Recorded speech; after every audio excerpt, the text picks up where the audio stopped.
GTR spoke to Shiv Kumar Surabhi, Deutsche Bank's regional head of trade finance in Asia, at its Asia Trade Finance Week 2014 conference in Singapore, to find out more about the internationalization of the renminbi. Internationalization of RMB is picking up.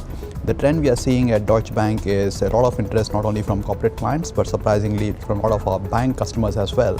We have seen almost a 75 to 80% increase in the volumes that we are handling in terms of trade settlements. That is in the first 7 months of this year. Almost 20% of all of China's trade is now denominated in RMB. And so it is just a matter of time that this is going to keep going up. While there is a lot of excitement about RMB, I think you're right in saying that corporates are still somewhat hesitant in taking this up, and the adoption has not been, while it is still increasing significantly in percentage and absolute terms, there are some specific reasons why the adoption is a little slower.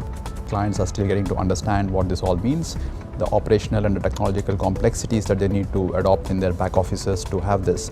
And I think also at some stage, other than the large multinational corporates and the banks, some of the mid-tier corporates are still hesitant about the implications of the FX risk. Purely from an exporter's perspective, one single biggest benefit of moving into RMB, it helps them to penetrate the Chinese market better and faster, bond with their Chinese customers. Today, when our corporate customers buy from China and they want to pay for it in US dollars, their Chinese suppliers build in the cost of the FX risk into the pricing, right? And that can be sometimes very fuzzy, very intransparent, and all our surveys and estimates and analysis show that that could vary from 2% to 5%, right? So the moment a corporate is willing to buy from China or import from China and pay for it in RMB, there is a potential that it eliminates FX risk for their supplier, and therefore they can negotiate lower pricing. In terms of the likelihood of the use of RMB going beyond just LCs to non-LC trade, I see that likelihood as very high. We're already seeing corporates and banks use RMB not just to settle LC trade but also open account trade.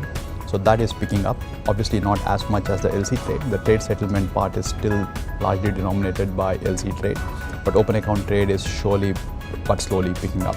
It's surprising that we now see European countries like Germany, UK specifically, and also France, who have hit the high teens, in between 15 to 20% of their trade with China is now denominated in RMB. A few years back, only maybe 2 to 3% of Germany's trade with China was in RMB.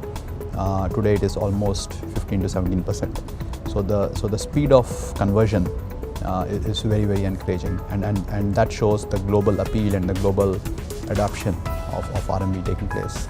If you look at the LATAM countries, whether it is Mexico, Chile, Argentina, Peru, they've all reached a stage where almost half of their entire trade with China is now in RMB. So the percentages varied from 50 to 60%. At last count, I think there were almost 20 countries or more where China had swap agreements in place.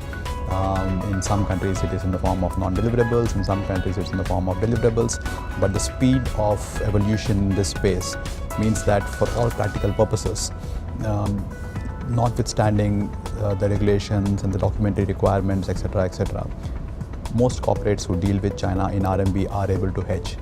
But one of the things that will have to happen first, before it gets to a stage where it is a true reserve currency, is to get to a stage of free convertibility. And for all practical purposes, most corporates and individuals can freely convert. So it will get to a stage where it is convertible enough for people to start using it as a reserve currency.